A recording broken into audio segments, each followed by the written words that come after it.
नमस्कार, श्री स्वामी समर्थ. दत्तगुरूंचा अवतार कसा झाला माहित आहे का तुम्हाला?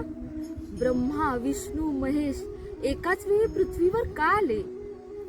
तर चला आज जाणून घेऊया दत्त जन्माची ही अद्भुत कथा.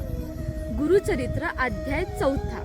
अनुसूया मातेच्या पतिव्रताची चर्चा अगदी स्वर्गातही रंगली होती आणि तिचीच परीक्षा घेण्यासाठी त्रिमूर्ती पृथ्वीवर आले आणि तिच्या आश्रमात जाऊन त्यांनी अजबच अशी एक अट घातली की आम्हाला विवस्त्र होऊन भोजन वाढ. ही अट ऐकून अगदी स्वर्गही हादरला, पण अनुसूया मातेचा विश्वास डगमगला नाही. अनुसूया मातेने आपल्या पतीच्या म्हणजेच अत्रि ऋषींच्या तपश्चर्याचे पाणी देवांवर शिंपडले आणि क्षणार्धात ते महान देव बाळरूपात जन्माला आले. याच तिने बाळांच्या अंशातून जन्म झाला दत्तात्रयांचा आणि या कलियुगामध्ये भक्ताच्या रक्षणासाठी गुरु म्हणून अवतार घेतला. तुम्ही कधी दत्तगुरूंचा अनुभव घेतलाय का? कमेंट्स मध्ये नक्की सांगा. श्री स्वामी समर्थ.